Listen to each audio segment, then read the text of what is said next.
Rocky, just looking back at the weekend as a whole right now, what was your biggest takeaway?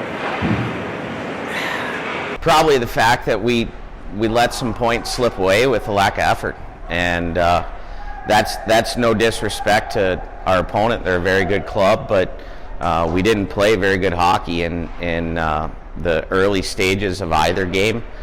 We made some technical, systematic mistakes that led to goals, and then we didn't generate anything 5-on-5, and that's a combination of them doing a good job of keeping us on the perimeter and us not really working to get inside ice. And I've seen this team have a lot of success inside the dots throughout the course of this season, and so that's a willingness to go into that hard area, and we just didn't have it this weekend. It seems like the power play has been a big part of the scoring kind of since the new year in general. Are there things 5-on-5 you'd like to see?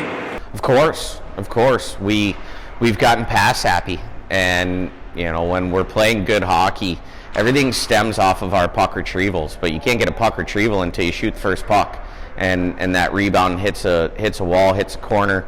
Then you can retrieve that puck, extend possession, and have a lot of success. And when we're winning games, we're doing that. What we tried to do today was jump right to the third period, where we're turning pucks over at the blue line because we haven't earned those blue lines yet. We're trying to make extra plays through the middle of the ice for no reason, and that basically takes away a lot of your opportunity to generate offense. The third period last Friday was probably the best of the weekend. Outshoot Sioux City 14-2, scored twice. What did you like from that period that you want to see continue into this coming weekend's games? I think that period's a little bit of a mirage. We got a lot of power plays that period, and we essentially got no power plays. We got a mercy power play on Saturday when I think the referee realized he hadn't called a penalty on them all game and decided he was going to give us one late in the game. But we got 3 or 4 of them in that third period on Friday, and so, yeah, we generated a lot of offense, but it's still 5-on-4 offense, and we need to do a better job of generating 5-on-5 chances. Waterloo and Des Moines both on the road this weekend. What's the biggest challenge of this? Anytime you're on the road, it's tough, especially going to Waterloo. They've got an obnoxiously large ice surface. I think it's even bigger than an Olympic surface, and they're very good on that ice sheet, but we've had a lot of success there in the last 18 months. So, for us, it's just understanding that extra 5, 8, 10 feet, whatever it is, wall to wall that we have to manage defensively, and how we can utilize it offensively. Well, Klavs, this season we usually haven't seen you get too physical, but fans got a good look at you last Friday and your first scrap of the season. How did that one come about? It was kind of at a moment in the game where it might have been good to have one.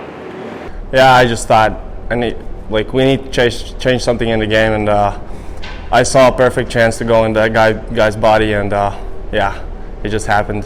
Was that a situation where you got on the ice and you were thinking, if I have an opportunity to get into a scrap here, I'm going to try to? I wouldn't say so. I just saw it. I just saw the perfect chance, and that guy that I fought were chirping each other earlier in the game, so it was kind of coming up. Was that your first scrap in a little while, or have you had any other in the last couple of years, maybe? Yeah, I mean, this was my first official in the game, but I have fought in practices, so yeah. Well, what was the biggest thing you guys have been working on in practice this week? Not the weekend you won it against Sioux City, but trying to turn the page here. What are you working on this week? Just being more accountable in our D zone, be more physical, don't lose our battles, just be harder. Because last week we got swept pretty bad, and we just want to fix it. You've been skating a lot recently with Jack Larrigan, Brendan Ali. What do you like about working with those two? Fortunately, these guys are hardworking and skilled players, and I just love being on the same ice with them.